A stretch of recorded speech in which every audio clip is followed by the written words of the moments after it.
you are very big on online presence. Offline presence bhi hai? So we just started an offline journey, Okay. an aggressive offline journey last May. So we had presence in modern trade in some of the Nika stores. But we really realized that, okay, now the brand is fairly large. Let's build a strong offline presence. So we went offline in GT, general trade, modern trade, specialty beauty outlets like Nika. And I think the numbers are very, very strong and very, very promising. And some of the way we are growing, we're probably one of the fastest growing brands in retail right now. Okay. In the beauty space. So are your plans are to expand in the retail industry? Yeah, I think we're going to expand. We're going to expand in retail. We're already expanding in retail. Of course. Okay. Is there any D2C myths that you wanted to bust over here? Yeah, incremental marketing spends lead to higher numbers. It's short term, but they'll not sustain. I think all D2C brands lose money. It's definitely not true. Dot & Key is at more than 15% EBITDA. So we are actually very profitable at a very large scale of over 500 crores. Third, I think money builds big brands. You don't need money to build big brands. I think you need the right idea. You need the right execution. And you just need to be consistent in running that marathon of brand building. And that's the only way you can build very strong, consistent, and beautiful beauty brand. Right. You just mentioned that you're a very profitable brand. Let's talk a bit about that. How to build a profitable brand. I think my number one thought here is that you need to have a moat. So our packaging is a moat. We have 10 plus patents for our mold, so no one can kind of copy our brand and brand language and brand aesthetics. So I think that becomes a clear winner in a very competitive market. I think second, first to market. So when you've thought of an idea and you're first to market, that builds massive consumer trust, recall, and gives you massive SOE, share of voice, without spending a lot on marketing. So that helps becoming profitable. I think third, consistency. I've I think mentioned it a bunch of times, and I feel that most brands kind of want to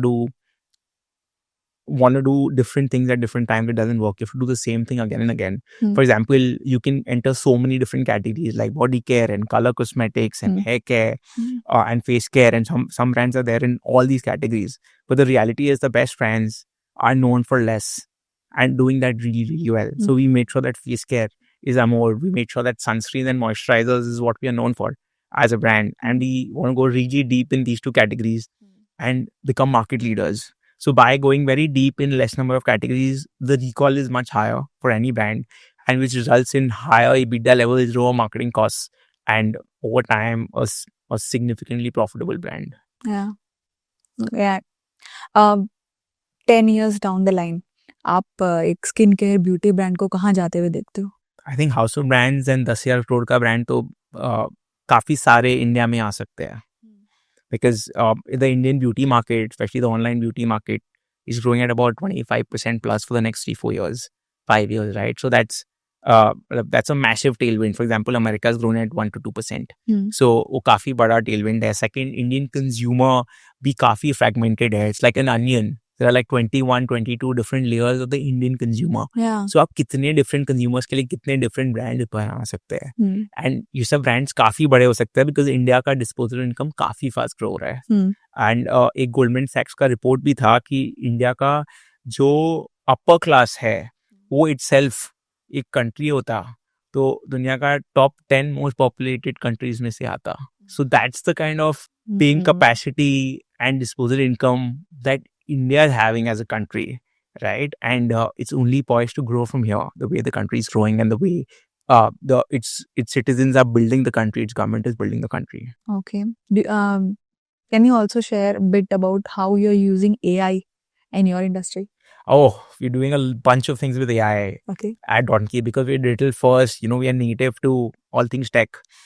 So we use a lot of content creation through probably ChatGPT, through a bunch of visualization tools like DALI, we use a lot of tools for like customer service. For example, voice AI, chat AI through chat. So I think these things which we are doing is very, it's like a lower hanging fruit. Apart from this, in AI, what we want to do is we're building a tool for making our media spend more effective, making sure the right consumer based on weather is seeing the right ad. So I think that's really helping us as a brand. And I think the adoption of AI has just started, and we are internally doing a lot of experiments to see where AI can be used and how it can be used to decipher data much better, read the right matrices through data, which is one click through AI. And I think make a lot of content through AI. So objective is how can we make a lot of content at scale through AI. So I think we're doing a bunch of initiatives to make Dot and Key native to the AI environment and the AI world, right? But it's a long race, and AI has just started, and the tools in AI is just evolving based on different use cases. So we feel that as long as we start and we're consistent, I think in the next couple of years, as the industry matures and AI matures, and the tools which is using AI as a layer matures, I think it's going to be a much more integrated piece in our business, and it will help us scale faster, solve the consumers' need better, and probably be more profitable over time. कोई 3 app आपके phone में है? कोई 3 app आपके phone में है जिसके बिना आपका बिज़नेस नहीं चल पाएगा?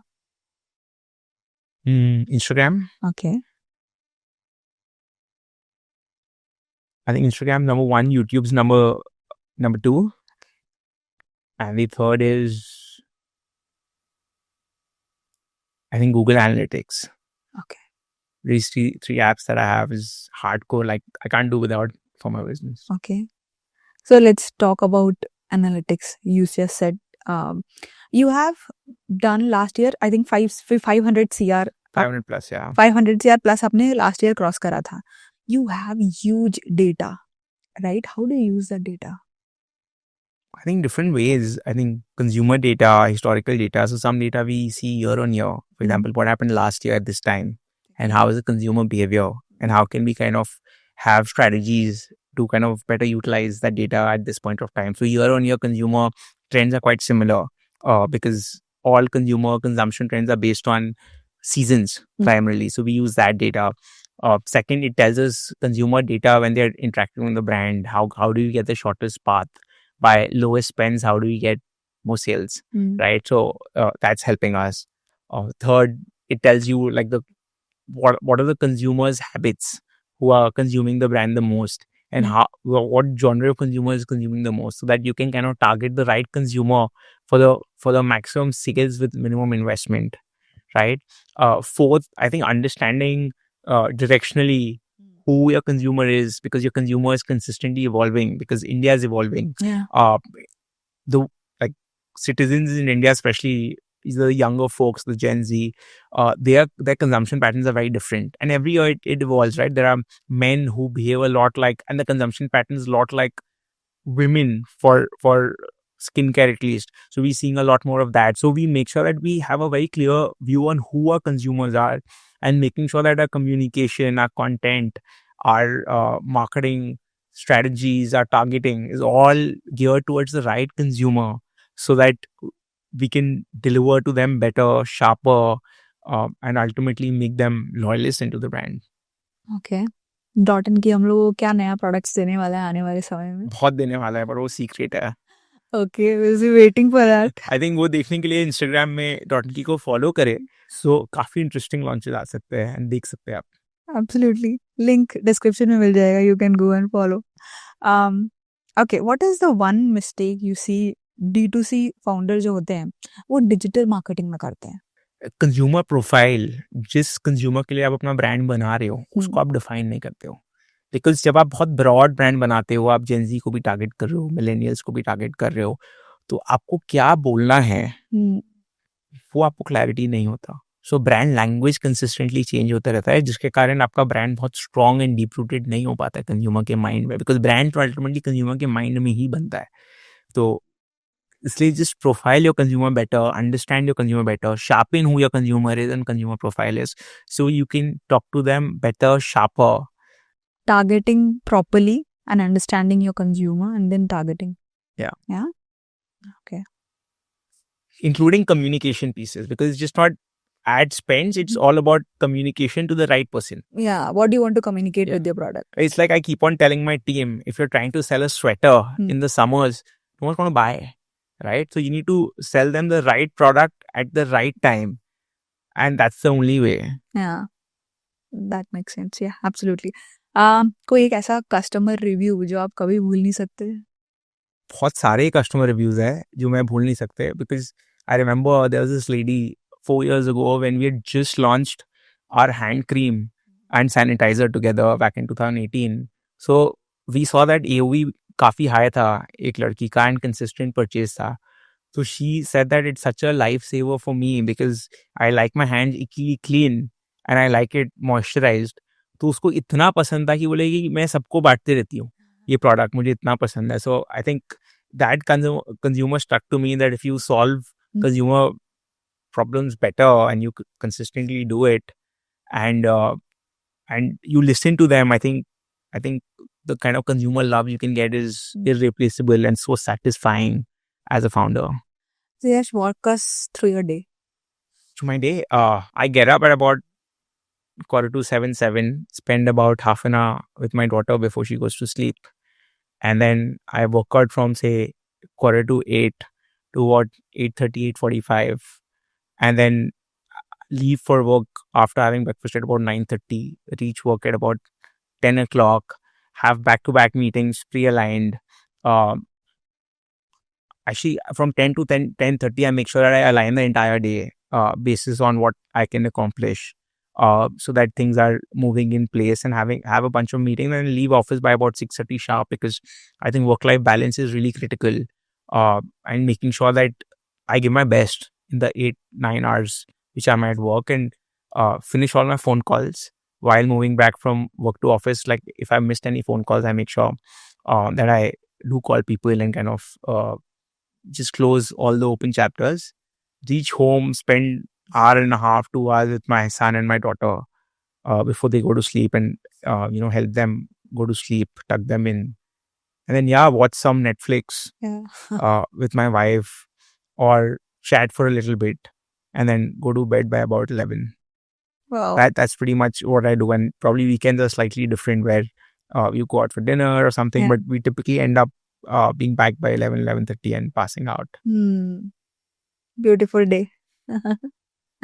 Last question, Suyash. What's the best advice that you have ever got? I think try fast, fail fast, grow fast. So I think someone told me that please don't keep your ideas in the head, execute it fast, learn from it, move on. And, as a founder, I think that really worked. Instead of keeping things in the head and perfecting it, we executed it maybe 60-70% there. But at least that happened, and then ultimately it got perfected over time. But I think this has really helped me. Thank you so much, Suyash. It was amazing talking to you, and I'm sure everybody listening have enjoyed it greatly. Thank you.